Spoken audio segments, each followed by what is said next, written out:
Hey guys, this is Corey of Curb Free with Corey Lee, and I'm so excited to launch my new Facebook Live series right now called Curb Free Destination of the Week. So every week I'll be bringing you a different destination to show you their accessibility and what all they have to offer, whether you use a wheelchair or you're able-bodied. So today we have Kay Megan of Gulf Shores and Orange Beach. She is the public relations manager for Gulf Shores and Orange Beach. And let me bring her in. There she is. Hello. Yeah, I'm so glad that you joined us, Kay. Thanks for being my first ever guest for this new series. Well, I am super excited to be your first ever guest because, we should be. Right. I mean, you are the best. Oh. Yeah, I've been to Gulf Shores, I think twice now, or 3 times actually, I think. And we're going to go that way 3 times. Yeah, twice on a press trip and then once for a lunch. But yeah, it's an incredible destination, has so much to offer, from accessible beaches and attractions and restaurants and all kinds of like really cool outdoor experiences. So we got a lot to talk about, but to get started, do you want to tell everyone kind of what your role is with the Gulf Shore Tourism Board? Sure. I am the public relations manager for Gulf Shores and Orange Beach Tourism. For those of you that don't know, you see my little bed over there in the corner. Those of you that don't know, Gulf Shores and Orange Beach are on Alabama's Gulf Coast. A lot of people may be thinking, I didn't know Alabama had beaches. So surprise, we do. Yeah, nice. And I think there are, 32 miles of... 32 miles. Beach. Nice. Yes. Yeah. And so let's talk about kind of like the layout of Gulf Shores and Orange Beach, because when I first visited, I always just called it like Gulf Shores, and I kind of, sorry, but left Orange Beach out for a while. So like, okay. So you represent both cities, but they're like pretty connected and they kind of share the same space. Is that correct? Right. So Gulf Shores and Orange Beach are 2 small beach towns on essentially an island on Alabama's Gulf Coast. Again, it's 32 miles of beaches. So you have the city of Gulf Shores, then you have Gulf State Park, and on the other side of Gulf State Park, you have Orange Beach. A lot of people just say Gulf Shores because for the longest time, that's what it was. Right. So we are trying to educate people. It is 2 cities. Okay, nice. And I know everyone's going to be asking about the beach and how is it accessible. So I want to talk about just a couple years ago, Gulf Shores got beach mats. We did.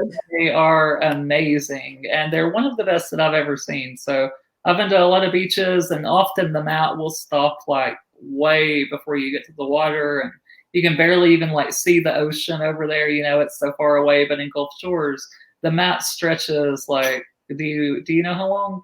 They're 350 feet. Oh, wow. So they go from there. You look at you. Yeah, really. So yeah, they're 350 feet out onto the sand. They don't get you to the water, but they get you pretty darn close. And we have 2 of those in the city of Gulf Shores, both on the public beach area, one at the east end and one at the west end. And the access mat is by accessrec.com. I know that someone asked on Facebook a few days ago which company made the mat because they were wanting to get one in their destination. Oh, good. So yeah, that's the brand and name of it. And in addition to the mat, you guys also have things like beach wheelchairs, whether they're powered or manual. So when I went to Gulf Shores, I used a powered beach wheelchair through Beach Power Rentals. Yep. And they, I believe, are like around $100 per day to rent. But the longer you rent them, the cheaper they get. So for like 5 days, I think it's like $55 a day. Yeah. So the more you rent it, the cheaper it is. But there are also other companies and even manual beach wheelchairs out there. Can you talk about this? Yeah. So we have primarily 3 companies that rent wheelchairs. You have, like you have on the screen, Beach Power Rentals and Beach and Buggies. They both do the powered chairs. Beach and Buggies actually manufactures chairs. So you can rent one of theirs, decide, hey, I really like it and I want to buy my own. So they will let you do that. They have 3 different versions. One has you kind of in more of a lying down position that's lower to the ground. Others are more of a seated position. Beach Power Rentals has, I believe, one type of chair, and then Ike's Beach Service, which has been around for 30 years. They normally do your beach, your beach chairs and umbrellas, and they do the non-motorized wheelchair rentals. Oh, that's cool. Yeah, so there are 3 different companies, Ike's, Beach and Buggies, and Beach Power Rentals, offering a variety of things. And then I think the Gulf, what is it? Let me look at my notes. But there are free manual beach wheelchairs available through like the lifeguard station. Gulf Shores Public Beach, they have, I think, one. So you can, it's best to call the city and try to arrange that in advance. Right. But yeah, they last I was told they did have one manual wheelchair. Oh, cool. Okay. So that's and then we do have some hotels that have wheelchairs, like Perdita Beach Resort. I need to check with them actually to make sure they still do, but they did have their own motorized wheelchair for guests to be able to get out on the beach. Nice. Very cool. All right. And as far as if someone is like coming to Gulf Shores, and I think you guys do have more of a drive market, I would assume. Oh yeah. Yeah. So I live about 6 hours away, so it's a pretty easy drive down to the Alabama Gulf Coast for me. But if someone watching lives in, the West Coast of the U.S. or in another country, Chicago or right, how could they get to Gulf Shores? Like, what's the nearest airport, and how could they go about that? Sure, we have 2 airports in our area, in our region. Pensacola, which is just across about an hour away in Pensacola, Florida, and then the Mobile Regional Airport over in Mobile, Alabama. That one is probably about an hour and a half-ish, hour and 45 minutes away because it's on the west side of the city. I know most people when they come fly into Pensacola just because it's closer. But a lot of people think, oh, Alabama, I need an Alabama airport. So you don't necessarily. There are some companies that rent accessible vans, both in Pensacola and in Mobile. And I see you pop those up on the screen. Team Adaptive Medical has locations in both Pensacola and Mobile. And then the Superior Van has a location in Pensacola. I checked the rates for those, and I don't remember which one was which, but like $115 a day, and then $345 for a weekend, and then it goes from there. The one thing with Team Adaptive is they do specify that if you're crossing state lines, to let them know in advance, which obviously if you're flying into Pensacola and coming to Gulf Shores, Orange Beach, Alabama, you're crossing a state line.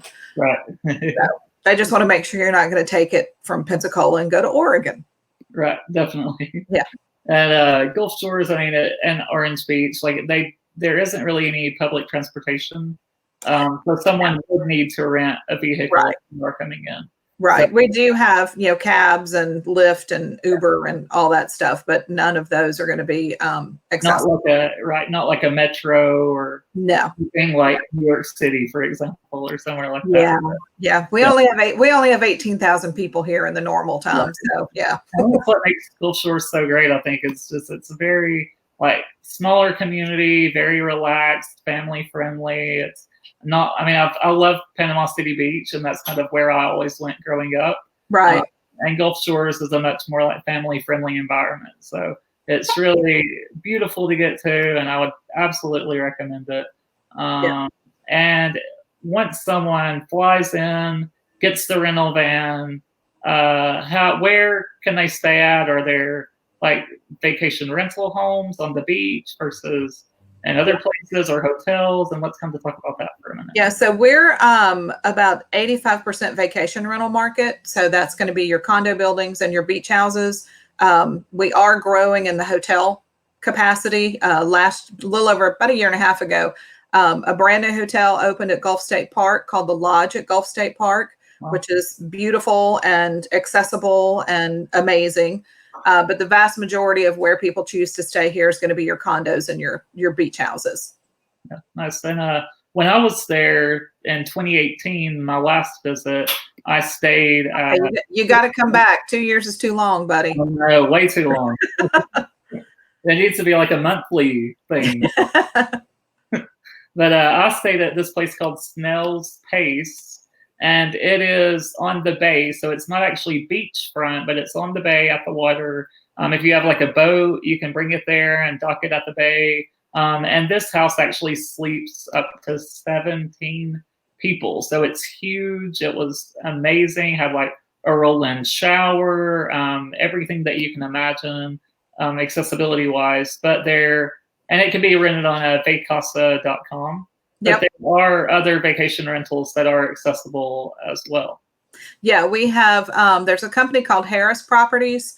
They have a lot of the beach houses out on Fort Morgan, which is the Fort Morgan area is about 20, 30 minutes from Gulf Shores, but it's less crowded, not as developed. And they have a one house called Barefoot that has 8 bedrooms, an elevator, and a bedroom on the main floor with the roll-in shower. Nice. Yeah, That's a great house. that is yeah. I've put travel journalist at that house, and I want to stay at that house because it has its very own pool too. Oh wow! So that's where I'll be staying at next time. Yes, yeah, sure. You and 7 other people. Right. Tell Mama, get ready. Come on. Right. And but in addition, if you don't need a giant house or anything like that, there are hotels available as well. Yes. So when I was there in 2015, my first ever visit to Gulf Shores and Orange Beach, I stayed at the Hilton Garden Inn in Orange Beach, and I remember I had like a really good experience there because when I first got there, I mean the room was wheelchair accessible and it did have a quote unquote roll-in shower. But the problem was there was like a small lip to get in the shower, and it was kind of difficult for my shower wheelchair to get over the lip for me to take a shower. And so I told the hotel like manager about it, and they actually came to the room and fixed it while I was out one day, and they built a ramp into the shower. Like they poured like a whole ramp, and it was like I was just amazed that they did all that, in such a short amount of time. And so, I think that speaks about the people in Gulf Shores and Orange Beach, and how accommodating you guys are and how friendly. Yeah, we hear that. It's amazing how much we hear that.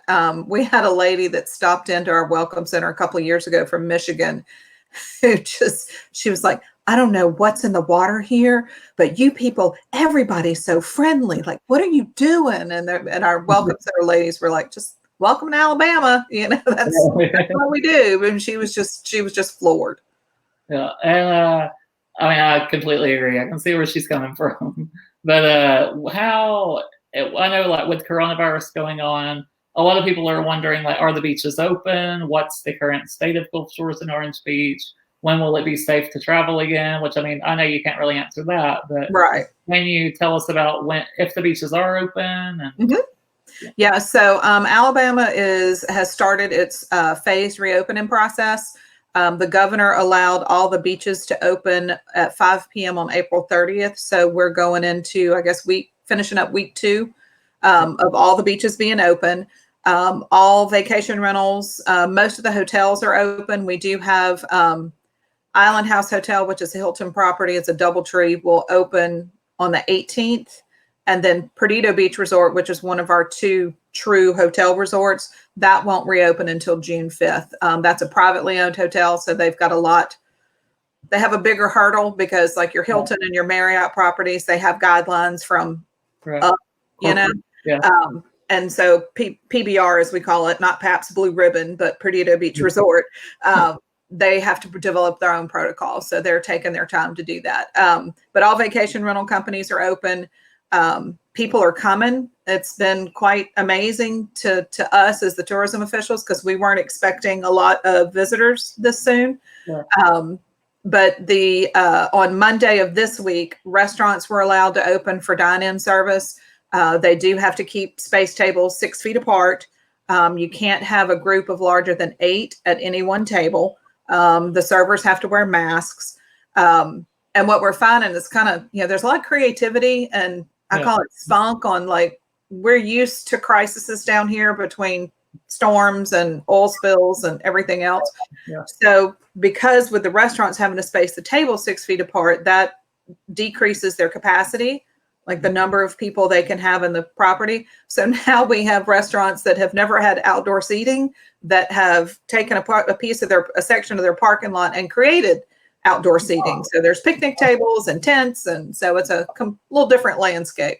Our attractions still are not open yet. We're hoping those will come back in the next couple of weeks. We're waiting for the governor to make an announcement on that. The mini golf courses and the regular golf courses are open. Charter fishing is open.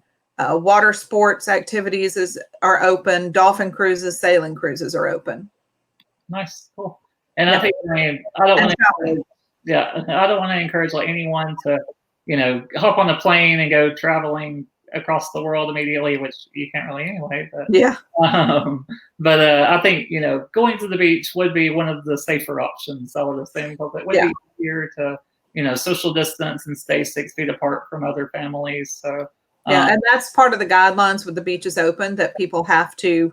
Initially, it was no more groups of no more than 10 in any one group on the beach, and you have to be 6 feet away from people not with you. The last update, the governor removed that group limitation, but you still have to stay 6 feet. And it's funny because the city of Orange Beach, they're flying drones over the beach every day to be able to show that if we ever get questions, that look, here's the view, and you can see people are very distinctly separated from each other. Yeah, that's a good idea. Nice. Yeah, right. We're talking about that. So you kind of touched on attractions and said they're not open, but once they do open, I want to give people an idea of what all they can expect, because from like trails and a zoo, I mean, there's so many really awesome things to do in Gulf Shores and Orange Beach. So let's kind of talk about a few of those. If we could start maybe with the Backcountry Trail, because that's one of my personal favorites. I get I'm in Gulf Shores and Orange Beach, and it's such a beautiful outdoor space. Yeah, so the Backcountry Trail is part of Gulf State Park. It is a 28-mile flat, paved, and boardwalk trail system. Look at you. A couple of years ago, with some penalty money from the oil spill, the state park underwent a master plan, and part of that plan was expanding the Backcountry Trail from 13 miles up to 28 miles. And there's loops and all sorts of things. It's beautiful out there. And they're very crowded these days because people, even before the beaches opened, the locals were out on their bikes and, enjoying the trail. Yeah, definitely. And if someone is traveling with their family members, I mean, the family members can rent bikes and, go alongside you. And I've even spotted some wildlife on the Backcountry Trail. The last time I was there, I saw a snake come over to the side, but I was like staying pretty far away. And then there's also a pretty famous gator. Lefty the alligator. Lefty, that's right. I was trying to think of the name. And yes, Lefty has been living in the state park for I don't even know how long. She has a boyfriend in the state park apparently, because every year Lefty has babies. And so there were photos back in April of Lefty and her babies in her normal spot along the trail. Nice. Well, and there's also the zoo, which the last time I went to Gulf Shores, it was my first time ever there. And I know they've recently remodeled. You've talked about that before we went live. Yeah. But at the zoo, you can actually have animal interactions. And I was able to interact with a sloth, as you can see in this photo, and get really close to it. I couldn't touch it, but we could get up close and get a photo made with the sloths. And sloths are one of my favorite animals. So probably the favorite animal of mine. So I was absolutely thrilled with that. And I could also meet some kangaroos, and they were hopping all over my wheelchair and interacting with me. And then lemurs also, they were hopping up, laying on my head. And it was a wild experience, but so much fun, and definitely something that I would never expect to happen in a Gulf Shores and Orange Beach. I mean, interacting with kangaroos, in Gulf Shores, I would have never imagined. So our beach is called the Alabama Gulf Coast Zoo. Our zoo is called the Alabama Gulf Coast Zoo. It's nicknamed the Little Zoo That Could, because in 2004 with Hurricane Ivan, they evacuated all the animals inland to the zookeeper's property. Tigers, bears, peacocks, donkeys. They did leave Chucky the alligator because they figured he could float up and swim out, which he did. And they found him, after the storm on the other side of the fence, waiting for somebody to bring him some chicken. So he hung out. But we're really excited because the zoo for probably the last 15 years or more has been trying to raise money to move to a bigger location that's further inland. The existing location was just a mile from the beach and was in kind of a bowl, so it would flood, which means not good for the animals. Right. So in early March, they opened the new location, which is 4 miles inland, still off of Highway 59, and it's triple the size, which is amazing. Wow. So the animals have more space, people have more space. As far as accessibility, there's wider sidewalks and pathways. It is amazing, but you still have the ability to get kind of up close and personal, safely up close and personal. Right. And they're still going to do the animal encounters. So what you did with the sloth and the kangaroos and the lemurs, and then they've added, they have 2 new residents to the zoo, Big Ben and Akela, and they are giraffes. Nice. And so they built a platform. It's a raised platform that's right on the main path. So there's no stairs or anything.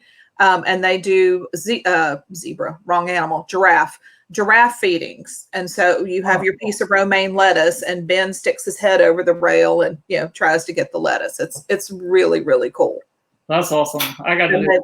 They've also added a new restaurant there called Safari Club. So they didn't have that capability. They had like a little snack shop before.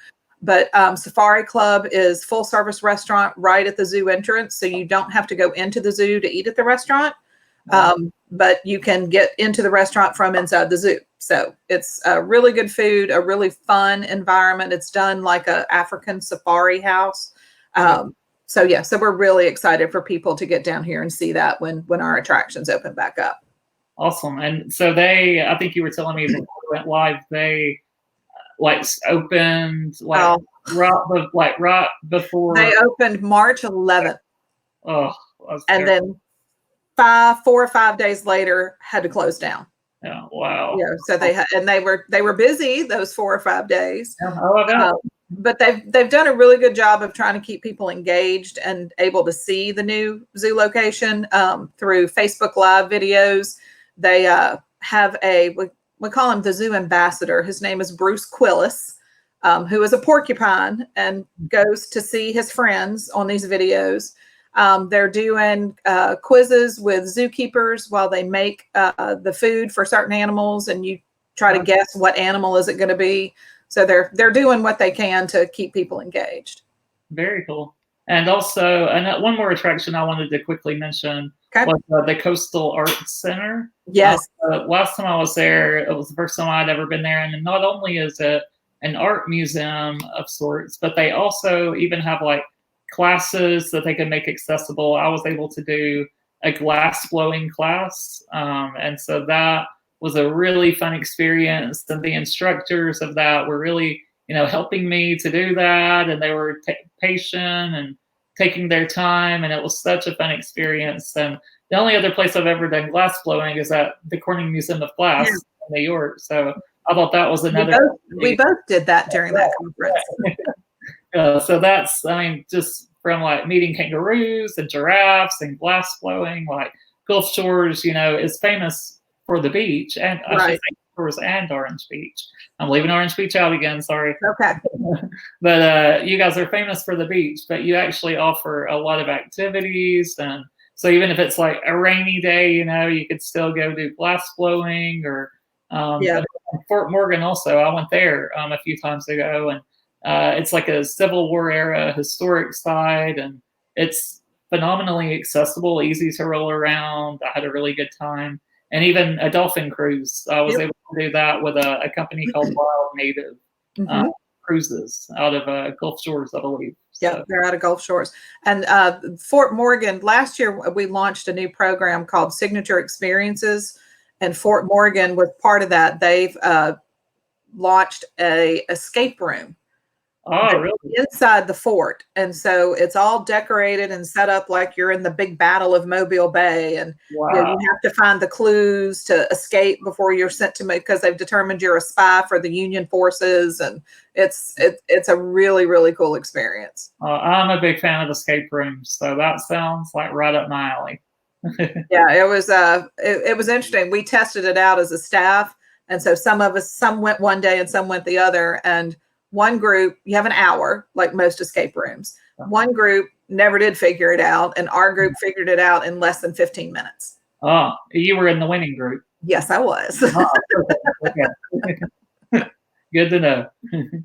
And are there any kind of like unique initiatives like toward accessibility that you want to talk about, or any, I don't know, just whatever you guys are doing with accessibility, or what could my followers maybe let you know about to make Gulf Shores and Orange Beach even more accessible? I think the biggest thing for us is, and we've talked about this before when we first met 5 years ago, I think is right. Yeah.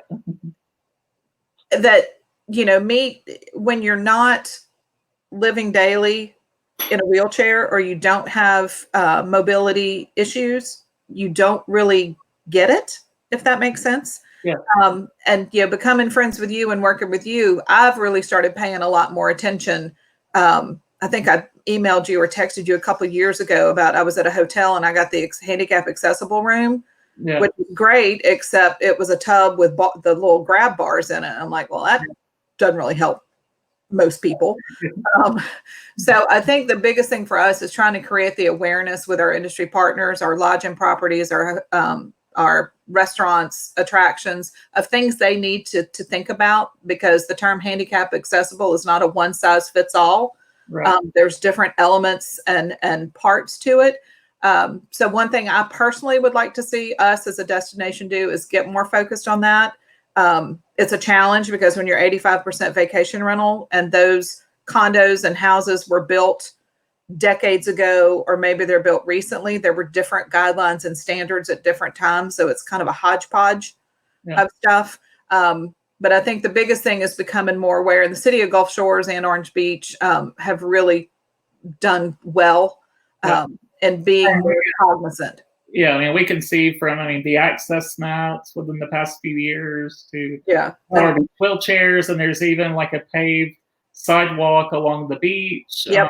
So, you guys are really far ahead of the game compared to a lot of other beaches that I've been to. So, well, I appreciate that. Yeah, the city of Gulf Shores, especially, because they did a complete revamp of the public beach access area a couple of years ago, reconfigured everything, added wide sidewalks throughout that space, a really wide sidewalk / boardwalk right up against the beach. They've added wide sidewalks down Highway 59 and the beach road. On the beach road, there's a separate bike path from the sidewalk, so that, you have more separation between bikers and pedestrians. And oh, look, there's your mama. Got to get mama's testimony in there. Loves it. But yeah, we're definitely making strides. I think like any destination, there's always room to grow and improve, and that's something that our communities are definitely focused on. Oh, Scotland! Hi. Yeah, people from all over the world want to get a go. Right. That's awesome. And I want to quickly ask you, what are if you could only recommend 3 attractions for a wheelchair user visiting your area, what 3 would you recommend? Sorry to put you on the spot. It's okay. Well, the beach is a given, so we won't count the beach. How's that? Because right. That's a no-brainer. Definitely the backcountry trail. Definitely a dolphin cruise. We do have oh, look, Lulu's is saying hi. We do, most of our dolphin cruises operate on pontoon boats. So some of them are able to get wheelchairs on there because of the height of the dock and the boat being even. Right. What did I say? Backcountry trail. I said dolphin cruise. I would go with some of our artsy classes. You mentioned the Hot Shop at Coastal Art Center. They also have a pottery studio where you can do your own pottery or you can paint. They have stuff already made and you can paint it. Oh, nice. Cool. But then we also have places that will do classes on how to make fizzy bath bombs. We have places, there's a bath shop called High Cotton that does a Bath Boldly class where you make your own bath products or lotions or hand sanitizers. Okay. There's a class that does a shop that does jewelry making. So there's a lot of different options. On our website, you can look. We have the signature experiences section, and then we also have a new section called I think it's called Coastal Crafters or Coastal Makers, where you get that kind of local, like this is what the locals are like experience. Awesome. Yeah, it's always good to have that local experience and be able to interact with the locals too, I think is an important part. Yes. And what are 3 restaurants that you I won't stand up because if I did, you'd see I like our restaurants. You know what I mean? I like your restaurants too. Hi, Vicky. I hate that you had to cancel your plans in April. So yes, you need to come back. Yeah. Restaurants, it really depends on what kind of food you want and what kind of setting you want, because we have a whole bunch. We have so much to choose from. One of my favorite local spots, what I call the old timer, that's been here for 20, 30 years, is DeSoto's Seafood Kitchen. Thankfully, yet unfortunately for me, it's right down the street from my house. They have the best coconut shrimp on the planet, in my opinion. They have a lady from Uzbekistan who comes in every morning at the crack of dawn and hand batters all the coconut shrimp. And don't you dare try to take her job from her, because she will come after you. They yeah. So they do. They have amazing seafood. They win all sorts of awards from the local media for best gumbo, best this, best that. They also have sweet potato casserole as a side item every day. So it's like Thanksgiving every day. And they offer the steamed royal red shrimp, which are really good. Nice. So that would be so you're saying that seafood is pretty popular? Yeah, amazing how that happens. Yeah. And I used to live in Pennsylvania and had a lot of friends there who don't like seafood. I don't like seafood. And I would tell them, I said, it's because you've never had fresh seafood. And for people who aren't from the Southeast and maybe you think you don't like seafood, you come to Gulf Shores and Orange Beach and go to some of our local restaurants and you will change your mind. Right. I promise. Yeah. And then let's see, I said DeSoto, so that's an old timer. Barbecue is big in Alabama. Yeah. So one of my favorite barbecue joints down here is called Hog Wild in Gulf Shores. They do an amazing, they call it the crispy chicken. So it's smoked chicken that gets flash fried right before they serve it. And you serve it with the Alabama white sauce. Oh, it's so good. And then if you want more of a fancy, elegant dining experience, definitely recommend Voyagers at Perdido Beach Resort, Fisher's, Big Fish. Yeah. And I do have one more because I know I'm going way over. You have to go to Lulu's, which is Jimmy Buffett's sister, for the smoke. I have been there. Yes, you have been there. Their smoked tuna dip is amazing. Little insider tip: ask for it with tortilla chips and not the crackers. Okay, good to know. Yeah, little tip. Okay, I'll stop talking about food because I could go on for days. Yeah, my favorite restaurant that I've been to in Gulf Shores and Orange Beach was Playa. And oh my gosh, yes. Oh God, I loved it so much. It's like they had I had mahi tacos. So, oh my God, it was like the best taco you've ever eaten in your whole life. Yes, Playa is owned by the same folks that own Fisher's at Orange Beach Marina. The chef there is a 5-time James Beard semifinalist for best chef in the South. So amazing. My favorite thing at Playa, besides the pink pineapple drink, which let me just tell you, tasty. I bet it is. Don't drink it too fast because you get brain freeze. But they have a dish on the menu called snapper on the half shell. And so it's a red snapper on, like, it still has the scales on one side. So that's the half shell. and then they grill it and put like this grilled tomato, roasted tomato, something that is just, oh, it's so good. Sounds delicious. And the bushwhacker. We can't talk about an orange feet without mentioning that. Yes. Can you tell everyone what exactly a bushwhacker is and why they should get one? A bushwhacker, and there's different restaurants and bars make it different ways, but it essentially is it's a frozen concoction with about 5 kinds of alcohol. If it's the thicker consistency like they serve at the Floorbama, it's like a Wendy's Frosty with a kick. Yep. If it's the not as thick consistency like they do at Lulu's, it's kind of like a pina colada, but better. Yeah. I think I had it at the Pink Pony. Yep. Mm-hmm. Theirs is going to be more like the ice creamy milkshake. Yeah. It was delicious. Yeah. They will hurt you. Oh, yeah, they will. Yeah. Yeah, you got to take it slow. But yeah, Brandy says she's been craving a bushwhacker. Well, as have I. They are, and Floorbama is back open. So, well, the restaurant part of the Floorbama is back open, so you can get your Floorbama bushwhacker. And one of the interesting things during all the virus stuff, when the restaurants were takeout only, Alabama changed their laws that you could get alcohol to go. Oh, really? And so you could get a bushwhacker with your meal or without your meal, and take it to go. Awesome. Yeah, we're kind of hoping they keep doing that. Right, hopefully so. For anyone watching that doesn't know what Floorbama is, it's a restaurant and bar that straddles the Alabama-Florida line. Yes. And it also is a church that you go to, right? Yes, it is. So Floorbama is, we call it the legendary Roadhouse Bar. That the original structure split Alabama and Florida. Hurricane Ivan damaged it in 2004. So when they rebuilt, it's technically all on the Florida line, but we still claim it. It is a roadhouse bar that does some food, but then they have 2 restaurants across the street. And then they have been doing, until the virus, church every Sunday under the tent at 9 and 11. So church and a bar, the bars are open. You could get cocktails. You can get cocktails while you're at church. You can get there's many people with a bushwhacker while they're getting their Jesus on. Oh, nice. Yes. I need to check that out next time. Yeah, we call it the ultimate no judgment zone. Right. Sounds like it. That's perfect.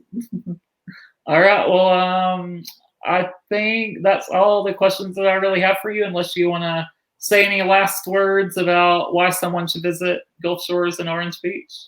I think they want to come because the city of Gulf Shores has a slogan called "Small Town, Big Beach," that really personifies what this area is like, what the community is like, because it is that small town with a giant beach. One of the things that I especially love about our area is I can count on 2 hands the number of chain restaurants. Right. So that's your McDonald's, Burger King, Waffle House, Hooters. So I'm not good at math, but we'll say 95+% of all of our restaurants are locally owned, or they're a Southeastern, like Ruby Slipper is based out of New Orleans, but that is a Southeastern restaurant. But the vast majority are your locally owned small business restaurants, people that have been doing it. We have places that just opened in the spring and places have been here 45 years. Yeah, awesome. Yeah, so it's definitely, I would recommend it. It's never too early for anyone to start planning a trip. So even though we're going through a pandemic right now, you can still, book vacation rentals for like later this year, 2021. And it's always, I think even as a wheelchair user, it's better to plan as far in advance as you can, just so that you can really be sure that everything is as accessible as you need. So I think, this pandemic, if it's giving us one thing, it's time to plan. and a big burning desire to get out of your house and go somewhere. Definitely. Yeah. And one thing that I do want to say, on our website, if people go to gulfshores.com, you'll see we have a red bar at the top that talks about the virus and different things. That's funny. But we've also added these buttons for what to expect. And so you can click on lodging or attractions, and it'll give you an update that restaurants are now allowed to do dine-in, but the tables have to be 6 feet apart. So you do want to look at the restaurant's Facebook page or website. Many of those are now have signed up for the wait list or waiting list feature on Yelp, where you can like sign up ahead of time for the time you want to come, essentially like a reservation. But then people have to be aware that the supply chain, food supply chain for restaurants is lagging a little, because you have every restaurant in the state of Alabama, as well as every restaurant in every other state that's reopening, that are trying to get stocked up. So people just, we added that to our site so people would know what to expect and understand there's still a lot of patience that has to be involved. Right, definitely. All right, well, good to know. And thank you so much for joining me for the first ever destination of the week. I do love being first. Yeah, I'm glad that everyone got to learn about how amazing Gulf Shores and Orange Beach is, its accessibility, and what all it has to offer. So yeah, everyone start planning your trips. And even though we can't travel now, we can in the future for sure. So thank you, Kay. I really appreciate it. Love you. Thank you. Love you. Have a good day.